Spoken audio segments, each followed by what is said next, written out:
Hello and welcome to a Let's Play of Mechcommander 2. I'm starting this just after finishing Mechcommander 1. I've never played this game before. I did replay the tutorials and one mission from the actual campaign to see what happens in the missions, between the missions and things like that. How everything basically works, but I haven't delved in depth into this game. I did read the manual though. Found the game to be fairly similar to Mechcommander 1 with some differences, and for the most part they're quite interesting. At least they seem to. We'll see how they end up working in action. But let's get things started. New campaign. Main campaign of the game, Carver V campaign. It will start with an introduction to what this campaign is all about. Massive damage in what looks to be more fighting could erupt at any moment. Certainly confusing times. The question of where to place loyalty. Across the inner sphere, the civil war between the noble houses continues. Open warfare has divided the Federated Commonwealth in several. The conflict between House Steiner and House Davion rages on. New tensions in the Chaos March threaten to again spark fighting between former comrades. Colonel David Renard and his executive officer Major Kelly have peacefully divided the command of their forces on Carver V. The longtime friends carefully separated their troops into House Steiner and House Davion military containment zones. Colonel Renard had this to say about the Davion withdrawal. We needed time to regroup, to look at ourselves, ask who we were. Where did our loyalties truly lie? For me, and the brave men and women under my command, the answer was clear. They were with Archon Katrina Steiner. They weren't with any rebels. But I am here to tell you, the first shot will not be fired by anyone under my command.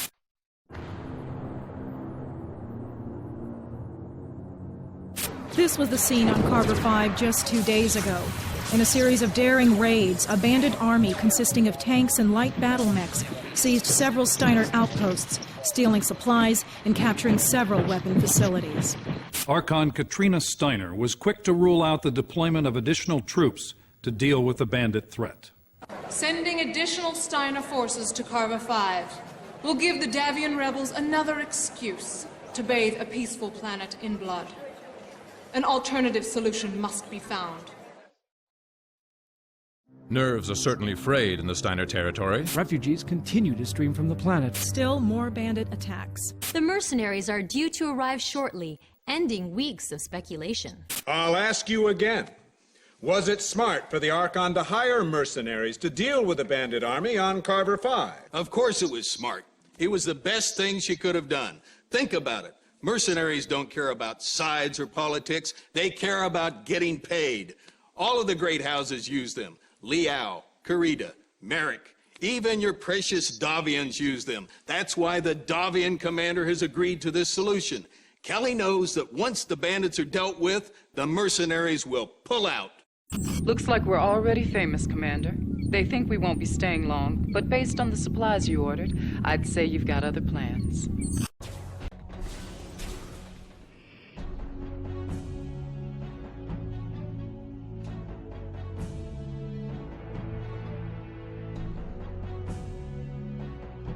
Check. 1, 2, check. This is Tactical Officer Diaz. All right, sir, we're online. Vedcom software is pretty reliable, but we need to run some systems checks to make sure we're fully operational. At the beginning of each mission, you should review our objectives. You can access them at any time by hitting the Objectives button. Welcome to Carver V, Commander. I'm Colonel Renard. While under contract with House Steiner, you will be taking your orders from me. A bandit scouting party has entered the area. I suspect they're here to get a glimpse of you. Time to earn your money. Okay, this is what the Here actual we go, game sir. looks. Objective 1 is to investigate an abandoned airfield for bandits. The airfield is located at the number 1 on your tactical map at the lower left of the screen. Okay, this is what the actual game looks like. It's early 3D graphics or accelerated graphics. So there's the fog of doom. So draw distance will be crap. And it's one of the reasons I'm not going to zoom out as much as I actually can, because I'm going to start seeing fog in here. So what we're going to do is get a little bit closer, so at least everything that's in the view screen will be visible. Few oddities I've noticed from this game already. It's supposed to work exactly like Mechcommander 1, but it doesn't, at least in one respect. There's commands you can give, like attack at long range, so you can attack at medium range, attack at short range. Basically trying to keep that distance. It was in Mechcommander 1, it was in the manual that it says, but it doesn't work like that in the game. So that's a bit of a bother. Basically what it means is I'm going to have to do a more manual piloting. It's not a big deal, but it's sort of annoying that it doesn't work like the manual says it does. Normal attack tries to maintain the distance you can do your most damage in.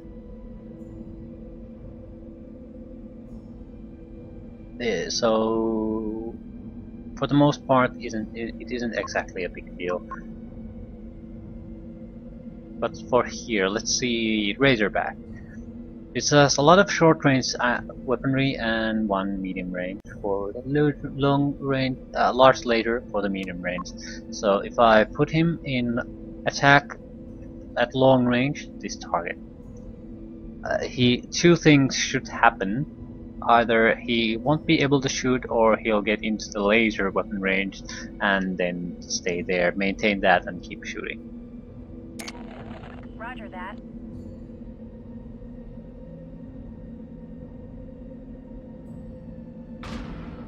Objective complete. Good. Let's do a weapon test now before at we laser engage range. hostiles.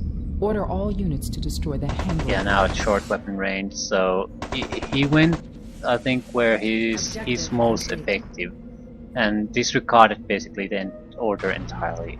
So short, medium, long range attacks don't do anything. They're just a waste of your time. Ooh, infantry. There are other ways you can deal with that, so it's not a huge deal. A lot of the other commands still work, so it's not like the game command system is totally hopeless. It's just that one very useful group of commands don't work.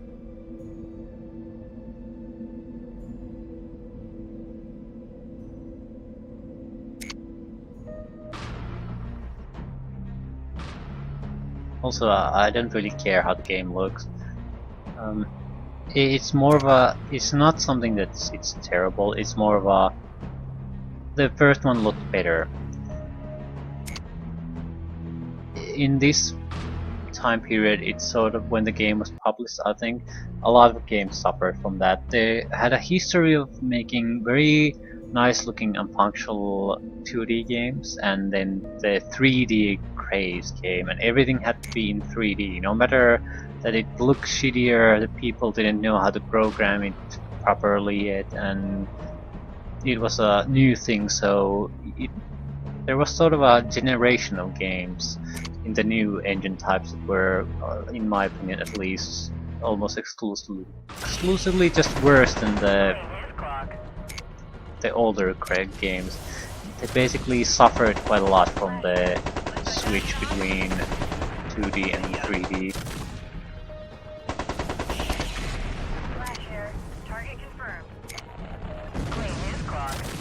Oh, we're getting quite a lot of damage on our scout. Yeah, lost a weapon. Holy shit, that's bad.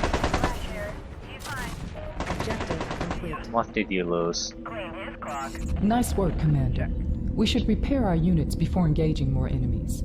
Three Check your short-range support tab missile and call pack. in a repair truck. Remember that support is limited by our resource points, or RPs, so don't waste them. Yeah, resource. I'm not gonna buy repairs. Another gripe I encountered: resource management. Money is the resource that gets transferred from mission to mission. Resource units or resource points are mission-specific resources, so you want to spend them. None of them is going to get transferred. So when the mission ends, you usually want to have 0 left. The problem here is that there's too wide of a selection of things you can buy, because it leads to certain less vital abilities being avoided as much as possible, so you can save points for the better ones. Salvage craft is the one thing I wish didn't exist at all. It's probably the best as far as I can see at the moment. Maybe it'll become less useful when you have more money later on, but at the moment you want to use 2 salvage craft in this mission, for example. That'll leave you 2,000 points to use on something else, which means I'm not going to call a repair truck. It's not because we didn't need it, it's because it's overall more sensible to just not repair and use an additional salvage craft to salvage a new mech. So I wish that wasn't in the game. In the first one, there were available functions like airstrike and things like that, but they were not you couldn't trade one for the other. So if you had airstrikes, you had airstrikes, and it didn't affect the amount of sensor probes you could launch. And there's a different advantage in that. Long shot here. Copy target.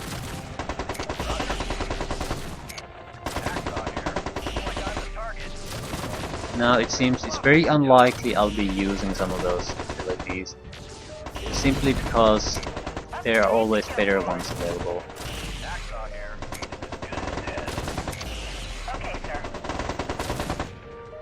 See if we can get him in crossfire.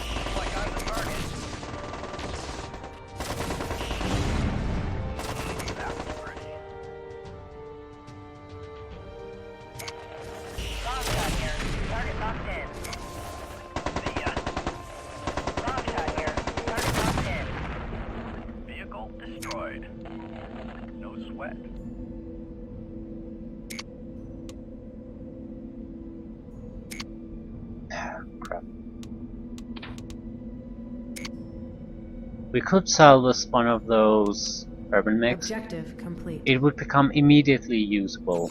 Sir, we've got more bandits on the other side of this forest. Even though our line of sight is blocked, we can still detect them using the sensors on our Razorback scout mech. Here's a good opportunity to salvage an enemy mech, Commander. Select the salvage craft from our support tab and target a disabled urban mech. One of our mech warriors will fly in and take control of it. I'm not gonna salvage one now.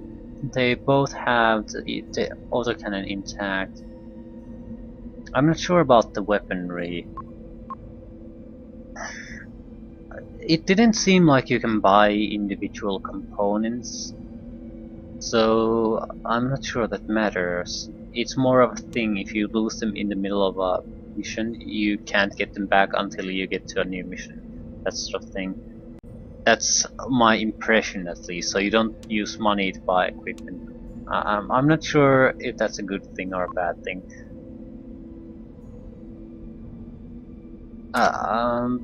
Because some of the costs would be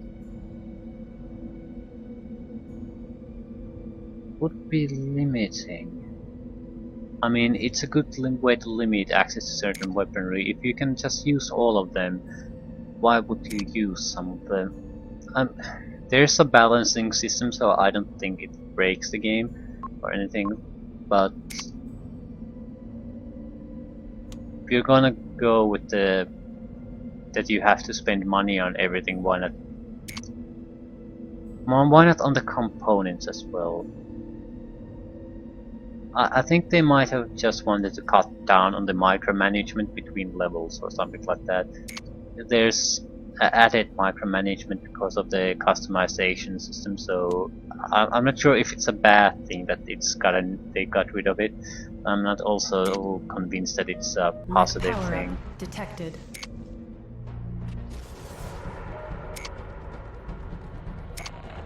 Long shot here.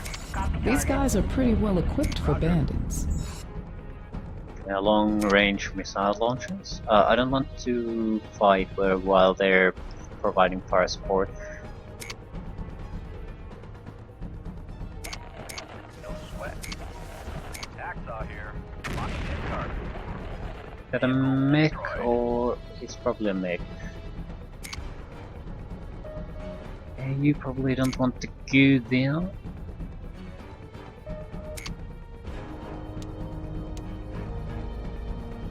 Okay. Yep. Shit. Long shot here. Target locked in. No sweat. Hacksaw here. Good as dead. Flash here. Target confirmed.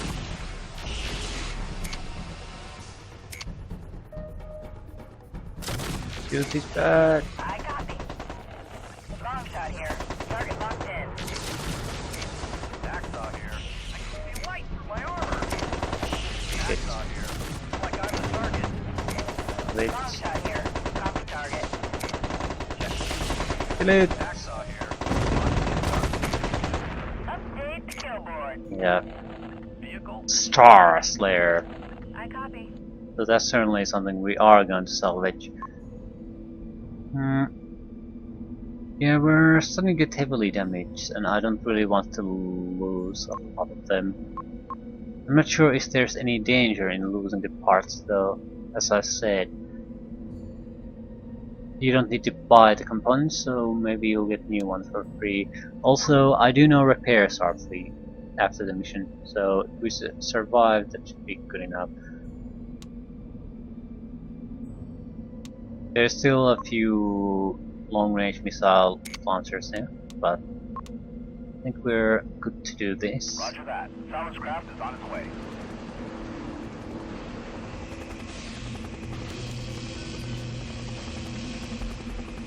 So that's a new mech for us.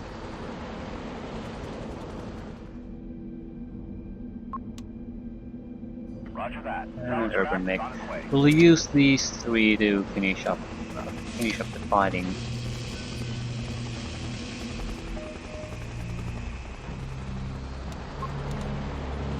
Three new mechs.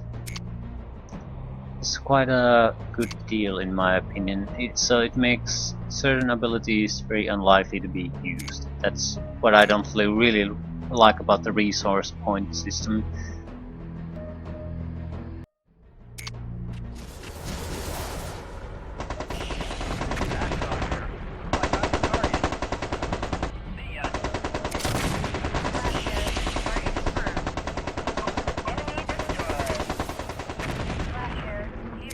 Okay, that should be the last one. Nice work, Commander. That looks like all of them. I've got Colonel Renard standing by on VidCom. So, mission complete.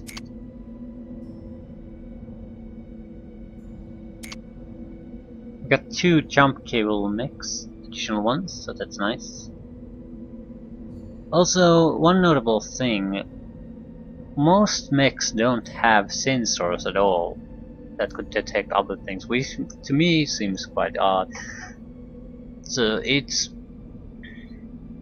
a modern war machine. Why wouldn't it have sensors? Even some sort of basic ones. That doesn't make much sense to me, but I'm not sure how it'll affect the actual gameplay. I guess it means you have to. It's more incentive to have sort of a scouting unit in your party, I guess. Objective complete.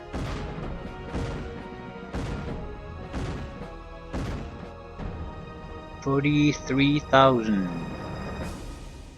I'm guessing that's the money gained. Mission successful. And after mission results, you get promotions. Yep, medals, campaign repair, purple heart, wounded in battle. Warrior promoted to regular. This is another new thing about this game. The one that I actually like. Every time you get a promotion, you can choose a specialty for your pilot. They're like sensor specialists. You can get additional information from sensor readouts, things like that. Toughness, less likely to be killed in battle. Mech specializations, you're less likely to take damage or hits, and then different kind of weapon specializations. Each rank gives you new specializations you can add to this list. Mech specializations seem to be, at least based on the manual, to favor light mechs. It clearly indicates that they provide a larger bonus for light mechs and smaller for the heavier ones. So if you want to take mech specializations, it seems light is the best option. Medium might be doable, but I doubt heavy and assault provide much benefit from that, especially since you could focus on weapons.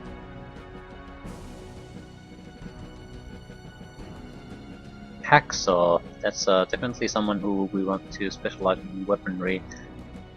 Probably laser, large laser, heavy large laser. It increases accuracy on lasers. Okay, seems good to me.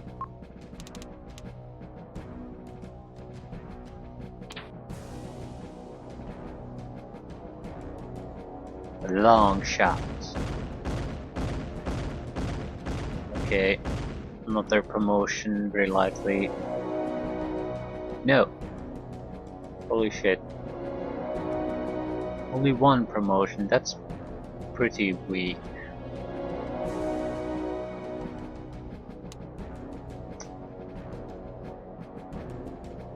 So this is pretty bad. Two guys got all the kills and only one of those got promoted and he's wounded. I didn't pay attention of if there's any markings on how many kills each one has, but we would need a better spread on those. It clearly seems that getting kills must also get you promotions.